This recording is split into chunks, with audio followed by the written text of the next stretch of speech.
Hey guys, welcome back to the DeeTimeLove show.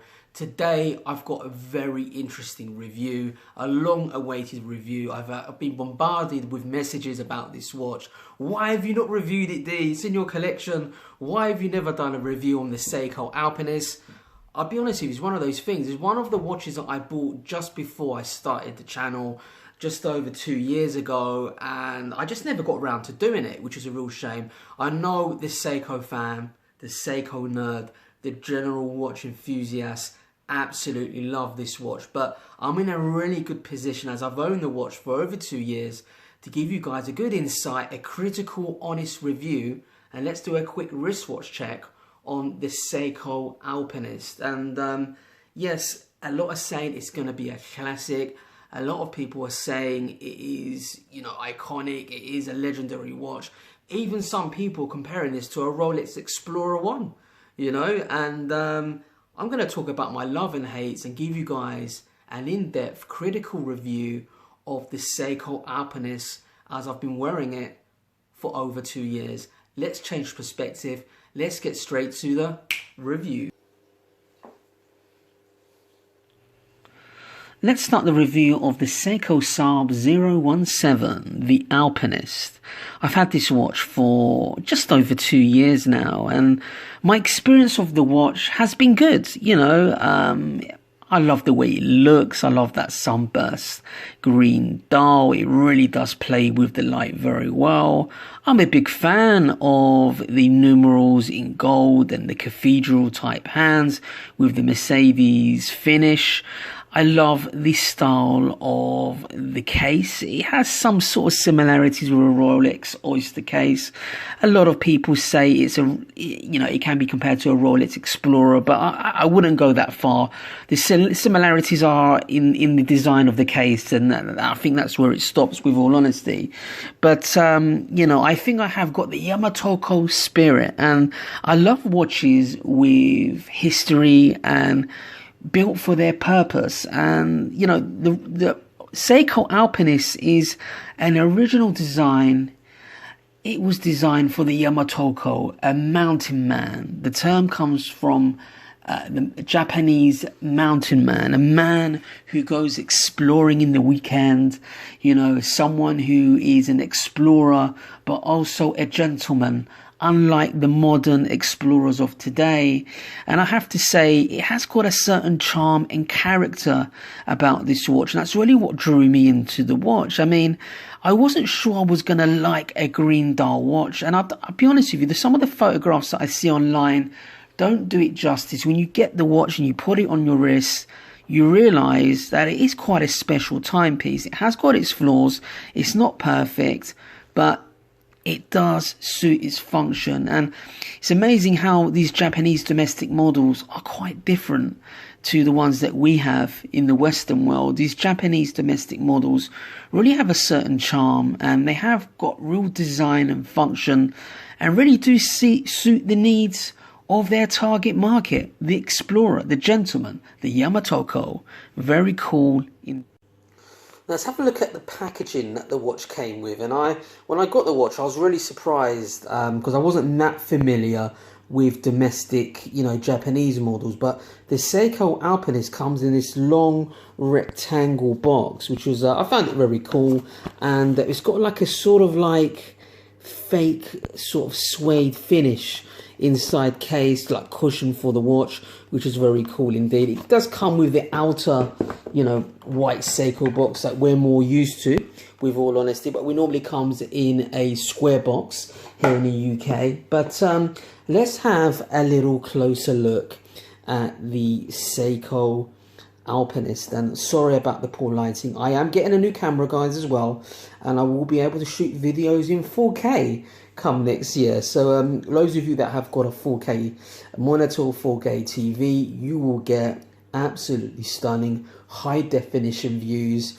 of these watches that I'm showing you guys. But first impressions of the Seiko Alpinist is that it comes across like a pretty small watch, I have to say. And the diameter of the watch is 39 millimeters. Lug width is 20 millimeters.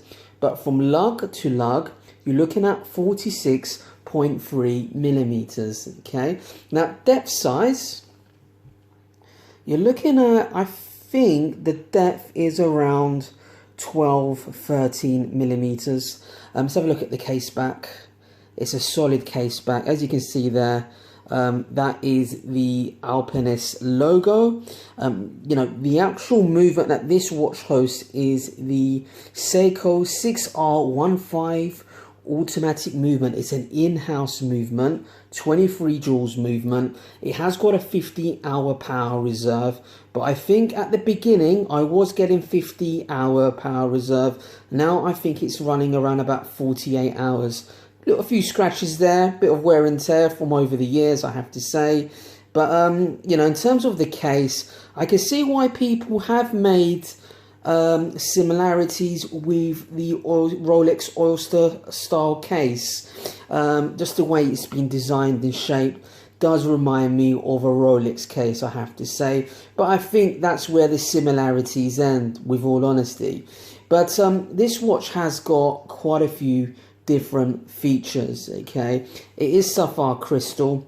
It has got what they call DiaShock, which is gives it more shock resistance. So if you're in the mountain, you knock it about on a rock or whatever, the movement will be able to withstand that shock. For example, the impact of the hit when you hit something like that. But I'm never going to go climbing mountains or anything like that, with all honesty. Probably the most, you know, features that I use is the date feature. I do love, you know, the cathedral type hands, and that Mercedes style hand there in gold, and the indices and numerals. The green and gold do really complement it very, very well, I have to say. And like I said, I wasn't 100% sure whether I was going to like the watch. I thought I'd get it. I was drawn in by all the Seiko people posting photos constantly on the Facebook group, and I wanted it. I had to have it. I just loved that internal rotating compass bezel. Very cool indeed. It's just a feature. It is pretty useless. Let's be honest, guys. We will never have a need to use this function. But do you know any other watches that have this function? It's 200 meters water resistant. It's got internal rotating compass. I don't have a clue how it works. I haven't spent the time doing any research on that. It's something that I just couldn't be asked to do, to be honest with you. It's got a DiaShock as well. You know, it has got all the characteristics of a great explorer's watch. It has got crown guards as well. It is a screw down crown. They have signed the crown, which is a very nice touch indeed, I have to say. And overall, the relationship I've had with this watch for 2 years has been on and off, with all honesty. When I first got the watch, I found myself pairing it up with clothing, green clothing. I'm not one for, you know, liking green clothing, but I was wearing a, you know, camo or a green polo shirt to suit the watch.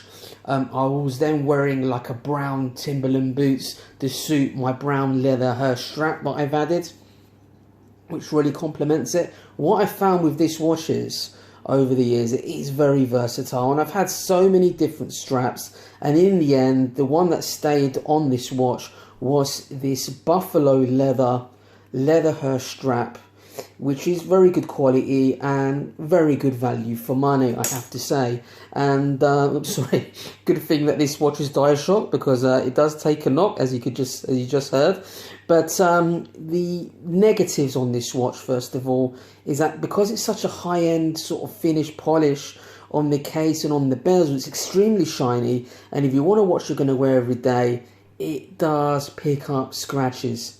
You can't really see them very well in this video, but I have scratched it up. And to be honest with you, I remember when I was doing this, I was putting together a flat packed table for a friend of mine, totally forgot that I was wearing the watch, and it got knocked big time on the bezel there.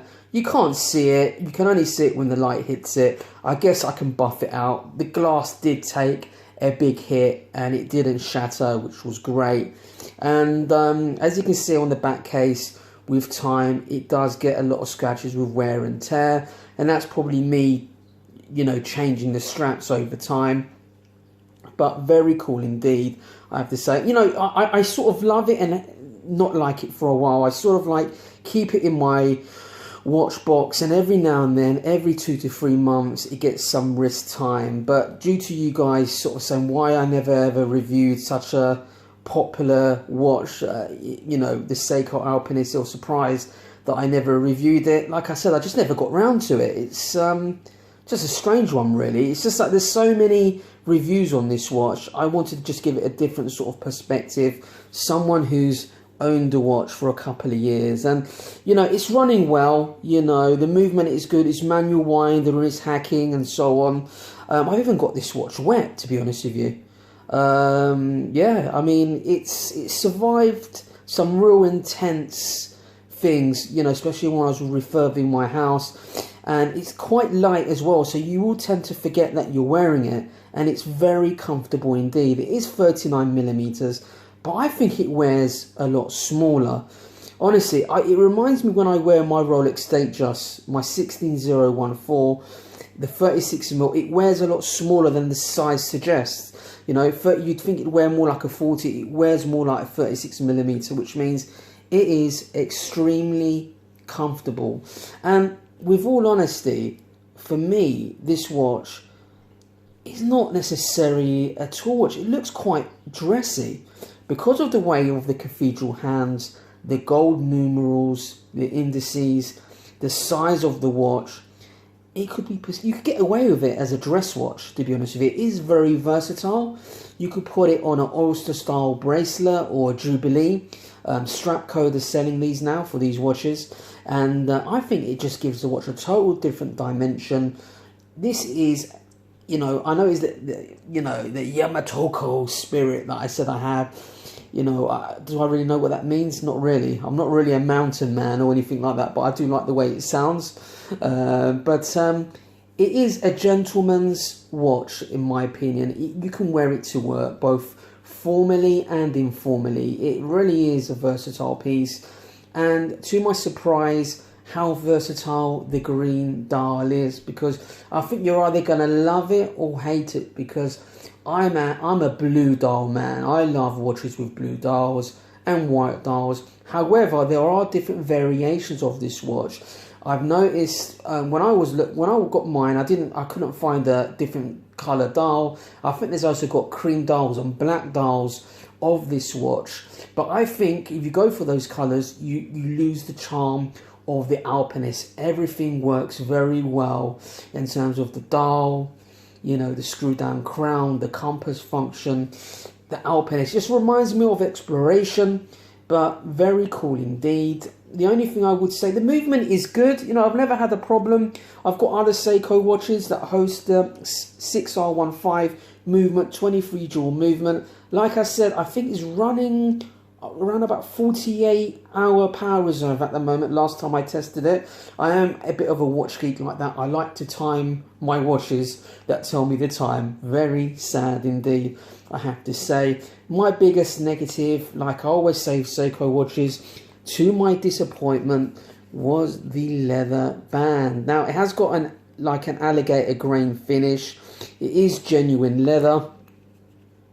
And to be honest with you, I never ever put it on the actual watch, because my reasoning behind it was that this watch may not be a keeper. And as you can see, 2 years on, I've still got the watch. It is a keeper. And it's sort of watch that really grows on you. It's I've got a bit of a love-hate relationship with it. Sometimes I love it. Sometimes I'm not so keen on it. I don't know why. That's just me and my personal thoughts on the watch. But typical Seiko, they cut back on the leather band. It is genuine leather, but look, it's, you know, you could hurt someone with that. You know, it's solid, but I think with a bit of wear and tear, these will crack up very quickly. But, you know, at the end of the day, I think in terms of a value proposition, yet again, Seiko have done very well to give you a watch with such pedigree. And I don't want to keep on repeating myself. Seiko are just very good at bringing you very good watches at very good prices. And if you really wanted a Rolex Explorer and you couldn't afford a Rolex Explorer and you want to save up some money to get one, in the meantime, I think this makes an extremely good watch to have. And I'll be honest with you, it's the only Explorer watch I have in the collection, but I see it as more of a dressy stroke sporty timepiece, with all honesty. But I'm sort of a smart casual guy. In the past, when I first started up my business, I was very much suited and booted. And as the years have gone by, I'm sort of smart casual, and I only wear a suit if I'm got an important meeting, with all honesty. And I think I have got the Yamatoko spirit, that this watch gives you character. I was a little bit upset when I hit the watch. I think that's when I had a little bit of a love-hate relationship with it, when I did dink it, and I noticed that the few scratches were starting to show on the bezel. But this watch tells a story, what I've done in the last 2 years, and I will continue to knock it and hit it, and it won't affect the movement because it's dire shock prevention proof, which is absolutely great. I'll be honest with you, there aren't many watches at this price range with this spec. I don't know any other watch with a compass feature. I don't know a watch with a dire shock or automatic 200 meters water resistant screw down crown, internal rotating bezel. Okay, what I don't like as well, I would have loved to see the movement. I know it's nothing special. I know the 6R15 isn't great, but the other SARBs have got a clear case back, and I think Seiko put the solid case back to lower the cost, with all honesty, because a clear case back costs a lot more money, and they wanted to keep the price of the watch. I think it's around about now you can get them for $450, with all honesty, and it's a shame it is just a domestic Japanese model. I would have loved to have got it in maybe slightly a larger size, because sometimes I think in terms of modern terms this watch is pretty small. However, by it being the size that it is, it makes it a lot more versatile. You can wear it with a suit, in my opinion, and it's a cool watch. Look, I really don't have much more to say about it. I would highly recommend them. They are very cool watches. If you really don't like the green, there are other color variations. It's a watch that you cannot go wrong for the money. It's very cool. Look at the way that cathedral hand is sweeping there, and that Mercedes, just very cool. Look at the way the sunburst style plays with the light. Very, very nice. You can stare at it all day, to be honest with you. The finishing of it is very good. Maybe they could have had, I don't know. It doesn't really look, if you were to look at this watch without knowing its sort of history, what its purpose is for, you'd think it's, could be perceived as a dress watch.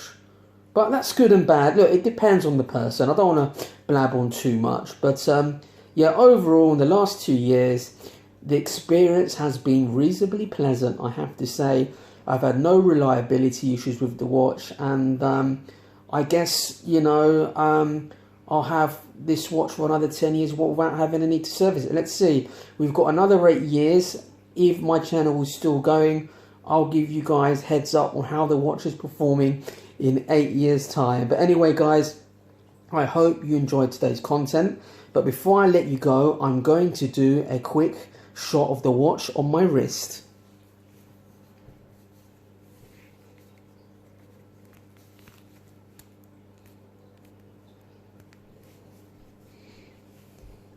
Bear with me, guys.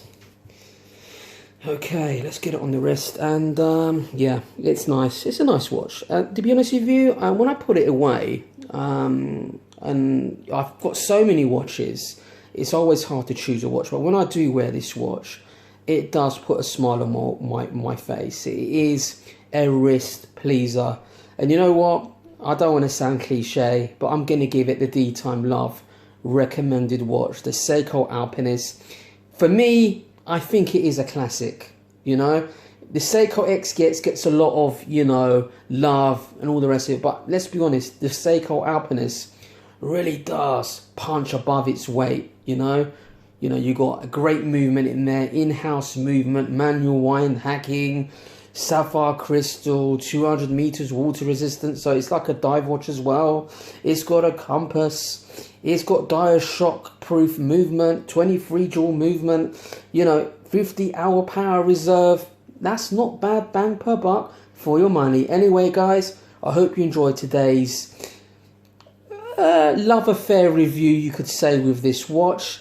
If you like the content, please don't forget to like and subscribe. I'll see you guys soon. Take care. See you later.